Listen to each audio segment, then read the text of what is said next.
तो बाबू आज के सेशन में हम सब पढ़ने वाले हैं हिंदी व्याकरण। इसमें सबसे पहला सवाल उठता है, आखिर हिंदी व्याकरण होता क्या है। तो जिसे शुद्ध शुद्ध बोलने, शुद्ध शुद्ध पढ़ने, शुद्ध शुद्ध लिखने आ जाए तो उसे व्याकरण कहते हैं। तो बाबू जिन्हें पता हो स्टैंड अप होकर के ही बोलना है, ठीक है। जिनको मालूम हो खड़ा होकर के बोलना है, बैठे बैठे नहीं, ठीक है। तो जिन्हें शुद्ध शुद्ध बोलने, शुद्ध शुद्ध लिखने, शुद्ध शुद्ध पढ़ने आ जाए तो उसे व्याकरण कहते हैं। और व्याकरण के अनेक रूप है। व्याकरण में पढ़ना है हमको संज्ञा, सर्वनाम, क्रिया, लिंग, पुरुष, वचन, कारक, प्रत्यय, वर्ण, शब्द, पद और वाक्य। इसके अलावा हमें मोर देन एवरीबॉडी मतलब बहुत सारे पढ़ना है, ठीक है। मोर मतलब अधिक, इसके अलावा अधिक होते हैं। हमें मुख्य रूप से ये चीज जानना जरूरी है। तो चलिए सबसे पहले जानते हैं संज्ञा। संज्ञा किसे कहते हैं? तो बाबू ध्यान से सुनेंगे, या तो आप स्टैंड अप होकर के बोलिए या तो सुने, दोनों में से कोई एक काम करिए, ताकि आप अगर नहीं भी जानते होंगे तो स्ट्रॉन्ग रूप से फिर जान जाएंगे, ठीक है। तो संज्ञा क्या है? संज्ञा किसी व्यक्ति, वस्तु, स्थान के नाम को क्या कहते हैं? संज्ञा कहते हैं। इसको हम लोग पिछले सेशन में पढ़ चुके हैं। सर्वनाम जो संज्ञा के बदले में उपयोग होता है तो उसे, ठीक है। संज्ञा के 5 प्रकार है, सर्वनाम के 6 प्रकार है। तो ये सब हम सब पिछले सेशन में पढ़ चुके हैं। जो लोग नहीं पढ़े हैं पिछले सेशन में विजिट करिए और सीखिए। और ये है क्रिया। क्रिया किसे कहते हैं बाबू? किसी काम को करने या होने का बोध हो तो उसे हम क्रिया कहते हैं। क्रिया का 2 रूप होता है, सकर्मक, अकर्मक, ठीक है। उसके अलावा जो है, आप क्रिया को पहचानने के लिए, क्रिया को अंग्रेजी में वर्ब कहते हैं। जैसे नाउन, नाउन माने संज्ञा होता है, प्रोनाउन यानी कि सर्वनाम। उसी तरह जो है क्रिया को वर्ब कहते हैं और ये 2 प्रकार के होता है। बाबू कितने प्रकार के हैं? चलिए 2 प्रकार के। और सकर्मक, अकर्मक इंग्लिश में बोलते हैं हेल्पिंग वर्ब और एक्सिलरी वर्ब। हेल्पिंग को ही एक्सिलरी वर्ब कहते हैं और एक होता है मेन वर्ब। मेन और हेल्पिंग। तो बाबू दोनों को कंप्लीटली याद रखना है, आज के बाद भूलना नहीं है कभी। तो मेन वर्ब का मतलब हुआ जो मेन सटीकता के साथ बोध करेगा, जैसे पढ़ना, लिखना, हंसना, खेलना, आना, जाना, खाना, सोना, देखना, सुनना, पढ़ना, ठीक है। एवरीबॉडी बहुत सारे हो सकते हैं। तो जिसमें ना लगा हो वो शब्द क्या होता है? वो वर्ब होता है, ठीक है। तो मेन वर्ब समझ गए। अंग्रेजी में बोलते हैं रीड, राइट, गो, कम, रन, ऐसे ऐसे बहुत सारे वर्ड होंगे, ठीक है। तो मेन वर्ब समझ गए। हेल्पिंग का मतलब हुआ is, are, am, was, were, has, been, did, should, would, could, can, ये सब हुआ आपको हेल्पिंग वाला। Is, are, am, was, were, should, have, has, did, do, does, ठीक है। Should, could, couldn't, shouldn't, aren't, agent, ऐसे ऐसे आपको हेल्प करने के लिए आता है, उसको हेल्पिंग वर्ब कहते हैं। तो आपको क्रिया समझ में आ गया होगा, क्रिया का दुरूप समझ में आ गया होगा। अब आते हैं लिंग। लिंग को अंग्रेजी में बोलते हैं जेंडर। क्या बोलते हैं बाबू? जेंडर, जेंडर, ठीक है। तो जेंडर जो है 3 प्रकार के होते हैं। कितने प्रकार के? पुल्लिंग, स्त्रीलिंग और नपुंसक लिंग। मेल, फीमेल और क्या होता है? उभयलिंग को क्या बोलते हैं? अनएक्स्ट्रा जेंडर, ठीक है, अनएक्स्ट्रा जेंडर बोलते हैं उभयलिंग।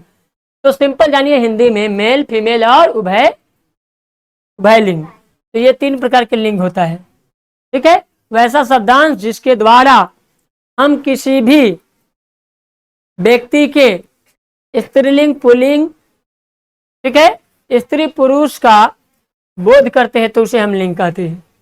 लिंग के द्वारा हम जो है पहचान पाते हैं लोगों को, ठीक है। आगे है पुरुष। पुरुष यानी कि पुरुष को जानना है एक वचन, मध्यम पुरुष, उत्तम पुरुष, ठीक है। प्रथम पुरुष, पुरुष भी 3 प्रकार, क्या प्रकार? प्रथम पुरुष, मध्यम पुरुष और उत्तम पुरुष, तो पुरुष 3 हो गया। वचन, एक वचन, द्विवचन और बहुवचन, एक वचन, द्विवचन और बहुवचन, तो वचन भी 3 प्रकार के होते हैं। वचन किसे कहते हैं? वैसा शब्दांश जिसके द्वारा हम किसी वस्तु को, व्यक्ति को जान पाते हैं, संख्या में गिन पाते हैं कि वो अकेला है या ग्रुप में है या 2 लोग हैं, तो इसके लिए हम वचन का इस्तेमाल करते हैं। अब आता है कारक। कारक कितने हैं बाबू? कारक 8 है। कितना है? ये 3 रहा और ये 3 रहा, लिंग भी 3 रहा, ठीक है। क्रिया 2 रहा, ठीक है। प्रोनाउन 6 रहा, ठीक है। तो सबको जानते चलेंगे। कारक किसे कहते हैं? वैसा शब्दांश जिसके द्वारा कारक चिन्ह के द्वारा संज्ञा और सर्वनाम की संबंध स्थापित करता है, तो उसी को हम कारक कहते हैं। जैसे कर्ता ने कर्म को करण से, चलिए, कर्ता ने कर्म को करण से संप्रदान को के लिए अपादान से संबंध का के कि बाबू पेन पेपर निकाले और लिखते चले, नहीं तो आप सुनेंगे और भूल जाएंगे, ठीक है। अधिकरण में पर, अधिकरण, अधिकरण में पर और संबोधन हे हो, अरे, अजी।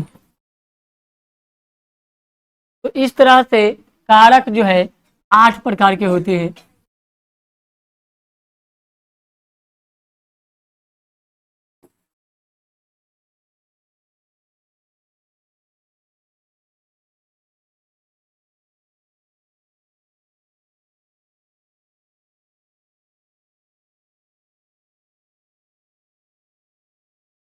तो ये कारक कितने हो गए बाबू? इसका काम क्या है? संज्ञा और सर्वनाम में संबंध स्थापित करना। संज्ञा और सर्वनाम में क्या करना बाबू?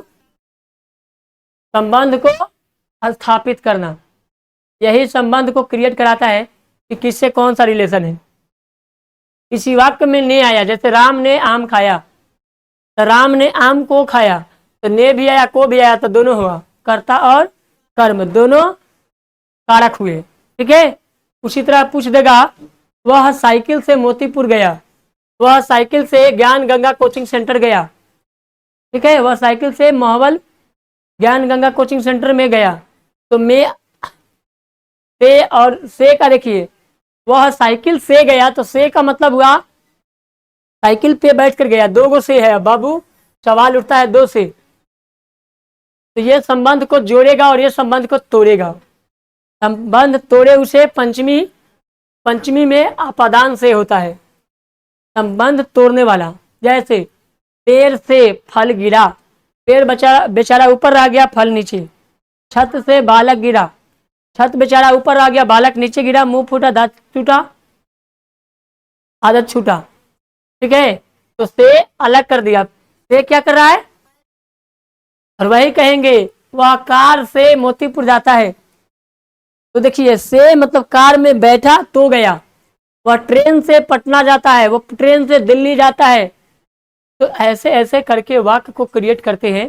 तो से जो है आपको विजुअलाइज कराता है, अलगाव का बोध पंचमी में कराता है।